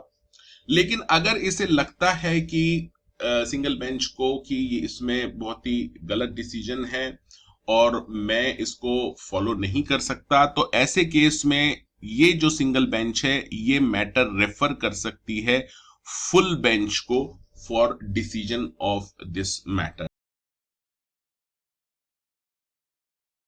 To decide this matter. इसके बाद ये कहते हैं the high courts are the courts of coordinate jurisdiction, therefore the decision of one high court is not binding on another high court and have persuasive value only. तो ये मैं पहले भी बता चुका हूं, जैसे कि हमने देखा था बॉम्बे हाई कोर्ट है, उसका कोई भी डिसीजन अगर है तो इलाहाबाद हाई कोर्ट को वो फॉलो करने की जरूरत नहीं है, लेकिन वो उसको कंसीडर कर सकती है, उसको देख सकती है और उसके बाद अपना जो डिसीजन है वो दे सकती है, बट उसके ऊपर वो बाइंडिंग नहीं रहेगा। इसके अलावा देखिए इंडिपेंडेंस के पहले प्राइवी काउंसिल्स हुआ करती थी, इसको प्री कॉन्स्टिट्यूशन हम कह सकते हैं 1950 में प्राइवी काउंसिल्स। वो जो डिसीजंस थे, decisions are binding on the high court unless overruled by the supreme court. तो यानी जो पुराने केसेस थे जो प्राइवी काउंसिल में चला करते थे, जिसपे डिसीजन दिए थे प्राइवी काउंसिल ने, उनके जो डिसीजन है वो बाइंडिंग होंगे सभी हाई कोर्ट्स के ऊपर, अनलेस कि ये जो डिसीजन दिए थे प्राइवी काउंसिल ने, ये अगर सुप्रीम कोर्ट ने इन्हें ओवर रूल कर दिया है, यानी खारिज कर दिया है, तो नहीं होंगे हाई कोर्ट के ऊपर बाइंडिंग। अगर खारिज नहीं किया है इन डिसीजन को सुप्रीम कोर्ट ने, तो ये हाई कोर्ट के ऊपर एप्लीकेबल होंगे। अब जरा बात करते हैं सुप्रीम कोर्ट की। इसमें आर्टिकल 141 जो है ये बहुत ही इंपॉर्टेंट है। ये कहता है, article 141 of the constitution makes it clear that the law declared by the Supreme Court shall be binding on all courts within the territory of India। यानी सुप्रीम कोर्ट है, नाम से ही क्लियर है कि सबसे सुप्रीम है, और सभी कोर्ट्स पे इंडिया की इसके जो डिसीजंस हैं वो बाइंडिंग होंगे, including judicial tribunals of the country. कोई भी ट्राइब्यूनल हो उनके ऊपर भी सुप्रीम कोर्ट के डिसीजन बाइंडिंग रहेंगे।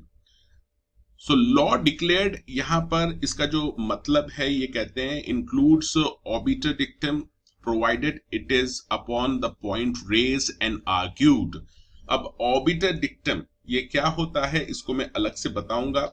अभी आप इतना समझ लीजिए कि जो भी जजमेंट होता है उसमें कुछ डिटेल्स रहती हैं, पॉइंट बाय पॉइंट जजेस का जो डिसीजन रहता है वो बहुत बड़ा रहता है, पन्नों में, हजारों पेजेस में भी जाता है कई बार, और उसमें जो जो बातें लिखी रहती हैं वो सभी लॉ डिक्लेयर्ड की डेफिनेशन में आ जाएगी। इसका मतलब वो सभी पॉइंट्स जो भी उसने डिसाइड किए हैं सुप्रीम कोर्ट ने, वो फॉलो करने पड़ेंगे।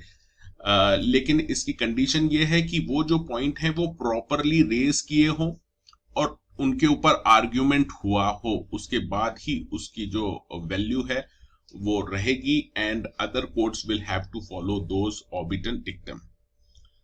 However, it does not mean that every statement in the judgment of the Supreme Court has binding effect. Only the statement of ratio of the judgment is having the binding force। यानी जो main judgement रहता है किसी main matter पे, उसके अलावा भी बहुत सारी बातें रहती हैं, वो उनकी कोई ज्यादा अहमियत नहीं रहती, लेकिन जो रेशो रहता है, रेशो ऑफ जजमेंट, जो मेन पार्ट रहता है, वो उसका बाइंडिंग फोर्स रहेगा।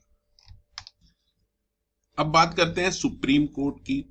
देखिए आर्टिकल 141 हमने जो अभी देखा है उसमें ऑल कोर्ट्स, यानी अभी हमने देखा था सुप्रीम कोर्ट के जो डिसीजंस हैं वो बाइंडिंग होंगे ऑल कोर्ट्स पे। तो यहां पर ये क्लैरिफाई किया है कि भाई ऑल कोर्ट्स का मतलब अदर देन सुप्रीम कोर्ट, यानी सुप्रीम कोर्ट के डिसीजन खुद सुप्रीम कोर्ट के ऊपर बाइंडिंग नहीं रहेंगे। जैसे सुप्रीम कोर्ट ने मान लीजिए एक डिसीजन यहां पर दिया है 2001 में, और सिमिलर मैटर आता है 2012 में, तो क्या उसको ये अपना खुद का जो डिसीजन था वो फॉलो करना पड़ेगा यहां पर सिमिलर सर्कमस्टेंसेस में? तो ये कहता है नहीं। 141 ये क्लियरली कहता है कि supreme court is not bound by its own decision. इसका मतलब सुप्रीम कोर्ट कुछ अलग फैसला भी सुना सकता है जो उसके पहले के फैसले थे उससे उलट। हालांकि अगर आप प्रैक्टिस में देखें, इन प्रैक्टिस जो एक्चुअल में होता है उसमें सुप्रीम कोर्ट का ऑब्जर्वेशन है कि अर्लियर डिसीजन जो भी हुए हैं कोर्ट के, it will not depart from those unless there are extraordinary or special reason to do so। यानी सुप्रीम कोर्ट का ये मानना है कि जो पहले के डिसीजन थे उसके वो उसी को बेस बना के आगे के डिसीजन देगा, जब तक कि कुछ खास वजह ना हो, स्पेशल एक्स्ट्राऑर्डिनरी सर्कमस्टेंसेस न आ जाए। तो सर्कमस्टेंसेस अगर आ जाते हैं ऐसे एक्स्ट्राऑर्डिनरी, तो ऐसे में वो अपना खुद का डिसीजन पलट सकता है, और ऐसा कई बार हुआ भी है। So if earlier decision is found erroneous and it is thus detrimental to general welfare of the public, the Supreme Court will not hesitate to departing from it। तो उसे खुद को लगता है कि भाई कुछ पिछला जो डिसीजन था वो गलत था, तो वो अपने आने वाले जजमेंट्स में, आने वाले केसेस में उसको वो सुधार सकता है और उससे डिपार्ट कर सकता है। फिर ये कहते हैं इंग्लिश डिसीजंस जो होते हैं have only persuasive value in India. The supreme court is not bound by the decision of privy council और फेडरल कोर्ट्स। यानी इंग्लैंड के बहुत सारे केसेस, क्योंकि हमारा पूरा लीगल सिस्टम उसी के ऊपर बेस्ड है, यानी उसी से कॉपी किया हुआ है, यूं समझ लीजिए, तो वहां के बहुत सारे डिसीजंस यहाँ पर जो कोर्ट्स हैं उनमें केवल परसुएसिव वैल्यू है उसकी, यानी उसको कंसीडर किया जा सकता है इंग्लिश डिसीजंस को, लेकिन वो बाइंडिंग नहीं रहेंगे सुप्रीम कोर्ट पे। इवन जो प्राइवी काउंसिल है इंडिया के, जो प्री कॉन्स्टिट्यूशनल प्राइवी काउंसिल के डिसीजन भी सुप्रीम कोर्ट पे बाइंडिंग नहीं रहेंगे, फेडरल कोर्ट के भी नहीं रहेंगे। Does the doctrine of precedent is operate in India lay down the principle that decisions of the higher court must be followed by the court subordinate to them. However, higher courts are not bound by their own decision as in case in England. England में भी यही principal है.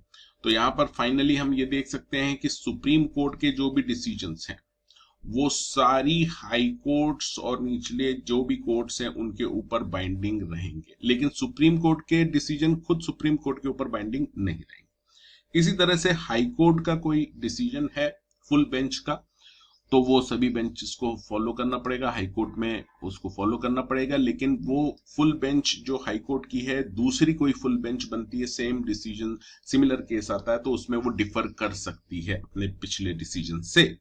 लेकिन उसकी जो subordinate courts है, district court, session courts, उनको वो फॉलो करना जरूरी है हाई कोर्ट के decision.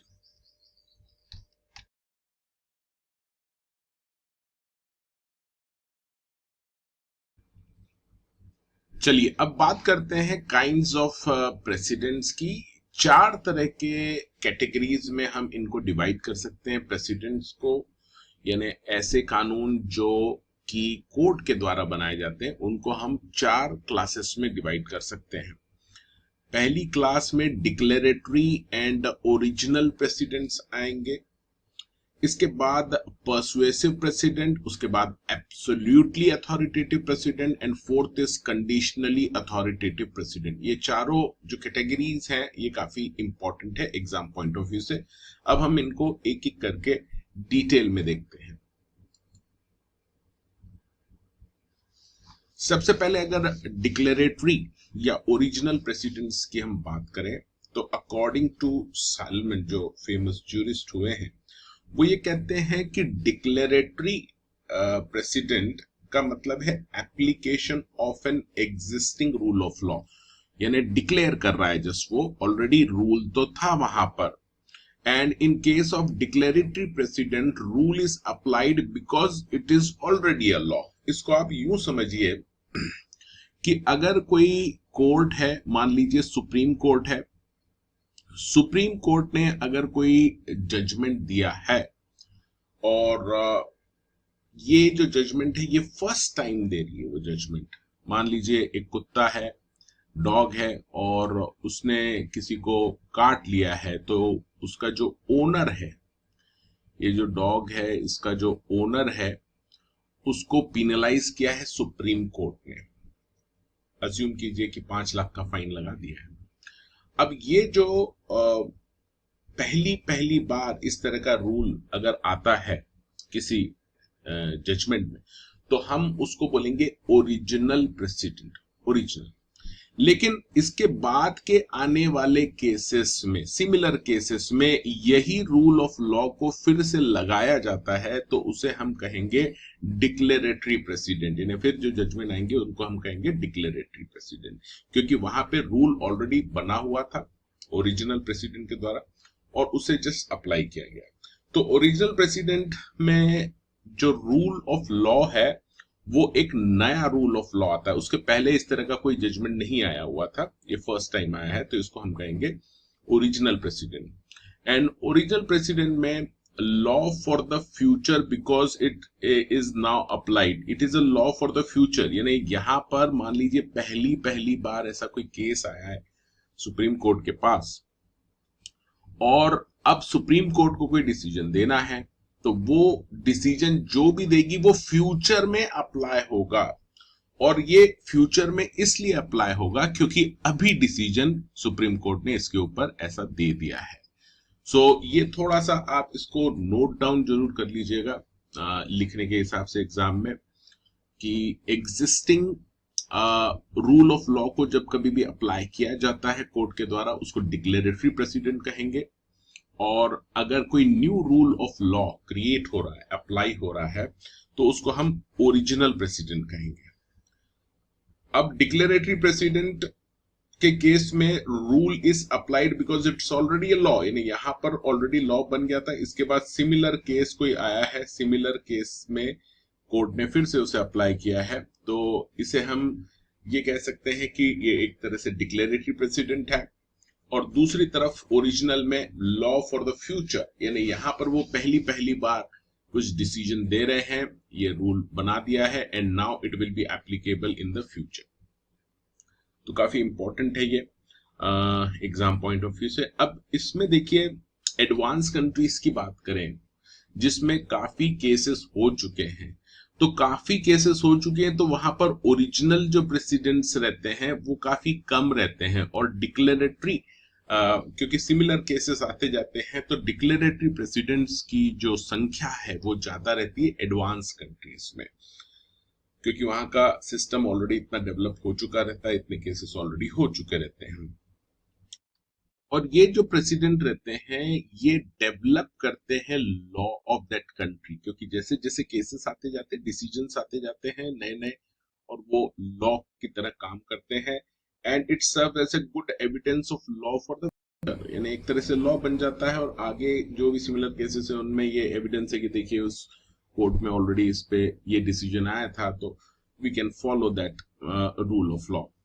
Declarative precedent is a good source of law as original precedent, दोनों को ही मान्यता प्राप्त है as a source of law.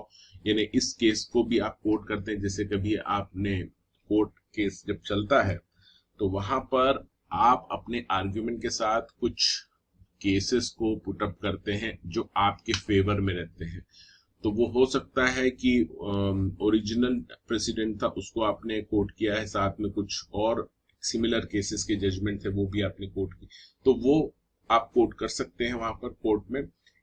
तो दोनों ही सोर्स ऑफ लॉ हैं। लीगल अथॉरिटी दोनों की सेम है, यानी दोनों को सेम तरह से देखा जाएगा जहां तक उसकी एप्लीकेबिलिटी का सवाल है।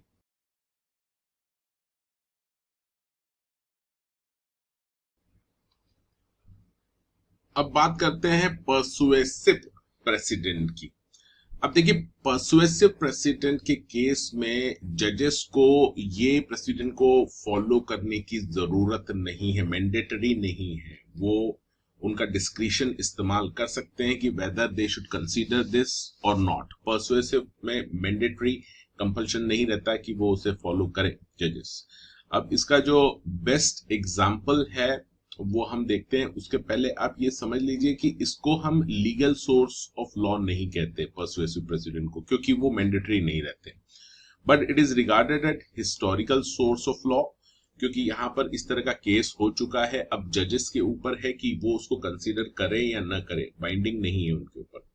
फॉर एग्जाम्पल अगर जैसे बॉम्बे हाई कोर्ट है, बॉम्बे हाई कोर्ट ने कोई डिसीजन दिया है, जैसा कि अभी मैंने इसके पहले भी एक केस लिया था डॉग का, जिसमें कि पिनलाइज किया था पेट ओनर को। तो अगर बॉम्बे हाई कोर्ट ने इस तरह का डिसीजन दिया है तो वो दूसरा हाई कोर्ट, मान लीजिए कोई इलाहाबाद हाई कोर्ट है, वहां पर उसको ये फॉलो करना जरूरी नहीं है, हालांकि वो इस डिसीजन को कंसीडर कर सकता है बाय डिलीवरिंग द जजमेंट। तो इसको हम पर्सुएसिव प्रेसिडेंट कहेंगे, यानी एक हाई कोर्ट का जजमेंट दूसरे हाई कोर्ट के लिए पर्सुएसिव वैल्यू रहता है, पर्सुएसिव प्रेसिडेंट कहलाएगा। इसी तरह से अगर हम देखें कि इंग्लिश और अमेरिकन कोर्ट्स में अगर कोई डिसीजन हुए हैं, यानी कंट्री के बाहर इन देशों में अगर कोई कोर्ट केसेस हुए हैं, उसमें कुछ जजमेंट आए हैं, तो उनकी वैल्यू इंडिया के कोर्ट्स में जस्ट लाइक अ पर्सुएसिव प्रेसिडेंट होती है, यानी उसको जरूरी नहीं है कि इंडिया में कोर्ट उसको फॉलो करे, बट हाँ उसको कंसीडर किया जा सकता है। इसी तरह से obiter dicta also have persuasive value. Obiter dicta के बारे में हम आगे अभी और डिटेल में डिस्कस करेंगे। अब देखते हैं एब्सोल्युटली अथॉरिटेटिव प्रेसिडेंट, यानी ऐसे कुछ डिसीजंस, जजमेंट्स जिनको कि फॉलो करना मस्ट है जजेस के लिए, यानी यहाँ पे वो अपना डिस्क्रिशन इस्तेमाल नहीं कर सकते, डिस्क्रिशन की कोई चांस नहीं है, उनको फॉलो करना ही पड़ेंगे इस तरह के जजमेंट, चाहे वो जजमेंट सही हो या गलत हो, वो जजेस को फॉलो करने पड़ते हैं। और क्योंकि ये मैंडेटरी है इसीलिए यहाँ पर इसको हम लीगल सोर्स ऑफ लॉ कहते हैं। जो एब्सोल्युटली अथॉरिटी प्रेसिडेंट है, जो फॉलो करने ही रहते हैं, उसको हम लीगल सोर्स ऑफ लॉ कहते हैं। अब इंडिया के अगर सीन देखें हम इंडिया का, तो जो भी सुपीरियर कोर्ट्स रहती हैं उनके जो भी डिसीजंस रहते हैं वो लोअर कोर्ट्स को मानने ही होते हैं, यानी वो एक तरह से एब्सोल्युटली अथॉरिटेटिव प्रेसिडेंट्स होते हैं लोअर कोर्ट्स के लिए। फॉर एग्जांपल, अगर सुपीरियर कोर्ट कोई हाई कोर्ट है तो वो हाई कोर्ट के अंडर में जितने भी कोर्ट्स आ रहे हैं उन सभी को, हाई कोर्ट में कोई डिसीजन पास हुआ है तो सिमिलर केसेस में उनको उसी तरह के डिसीजंस देने पड़ेंगे। अब इसी तरह से अगर सुप्रीम कोर्ट ने कोई डिसीजन पास कर दिया है तो ये तो सुप्रीम कोर्ट है, सबसे बड़ी कोर्ट, तो इसके सारे जितने भी डिसीजंस रहेंगे it will work as a absolutely authoritative precedents for all the courts in India. इसके अलावा अगर हाई कोर्ट्स की बात करें तो हाई कोर्ट्स में हमने देखा है बेंचेस होती है, तो डिवीजन बेंच यानी 2 जजेस की बेंच अगर है उसने कोई डिसीजन दे दिया है किसी मैटर पे, तो सिंगल बेंच की जो जज है उसको वो फॉलो करना जरूरी है, यानी इसकी जो वैल्यू होगी it will act as absolutely authoritative precedent for the single bench judge.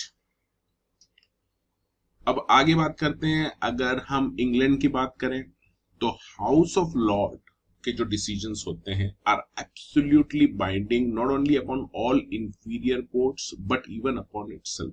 तो ये मैं आपको पहले भी बता चुका हूं कि अपने यहाँ इंडिया में सुप्रीम कोर्ट के जो डिसीजन है वो सुप्रीम कोर्ट के ऊपर बाइंडिंग नहीं है, लेकिन इंग्लैंड में, यानी इंग्लैंड की बात करें तो हाउस ऑफ लॉर्ड ने अगर कोई डिसीजन दे दिया है तो वो not only binding on all other court but even it will B binding upon itself also.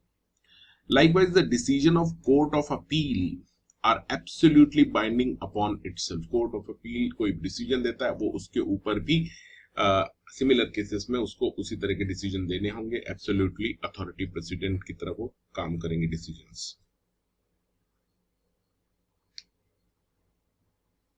अब देखिए बात करते हैं फोर्थ कैटेगरी की, कंडीशनली अथॉरिटेटिव प्रेसिडेंट। ये बड़ा इंपॉर्टेंट है, जरा ध्यान से समझना इसको।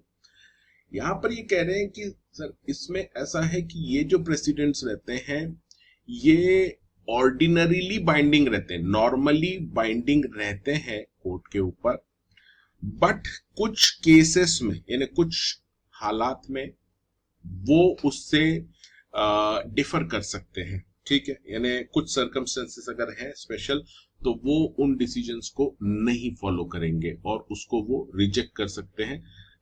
ऐसा मेनली तब होता है जब जो डिसीजन है वो एरोनियस डिसीजन है, गलत डिसीजन था, तो ऐसे केस में वो उसको डिसरिगार्ड कर सकते हैं। नॉर्मली उनको फॉलो करना रहता है बट किसी किसी स्पेशल सर्कमस्टेंसेस में उसको डिसरिगार्ड किया जा सकता है, तो इसीलिए इसको कंडीशनली अथॉरिटेटिव प्रेसिडेंट्स बोला गया है। अब इसका जो बेस्ट एग्जांपल अगर हम ले तो मान लीजिए सिंगल जज जो है यानी सिंगल बेंच है उसमें हाई कोर्ट का, और उसने कोई डिसीजन पास किया है, कोई डिसीजन दिया है। अब ये जो हाई कोर्ट है, क्योंकि ये हाई कोर्ट में एक सिंगल बेंच है और दूसरी डिवीजन बेंच है, इसका जो डिसीजन है वो इससे लोअर कोर्ट्स के लिए, मान लीजिए डिस्ट्रिक्ट कोर्ट के लिए, it will work as a authoritative precedent, absolutely authoritative precedent इसके लिए। लेकिन अगर ये सिंगल बेंच है और इसने कुछ डिसीजन दिया है तो सेम हाई कोर्ट की जो डिवीजन बेंच है यानी सिंगल बेंच के थोड़ी ऊपर, उसके लिए नॉर्मली ये उसको फॉलो करेगी but it is not necessary, यानी ये एक तरह से सिंगल बेंच का कोई डिसीजन है, it will work as a conditionally authoritative precedent for the division bench यानी हायर बेंच के लिए सेम हाई कोर्ट की। तो ये बेस्ट एग्जांपल है जिसको आप कोट कर सकते हैं एग्जाम में भी।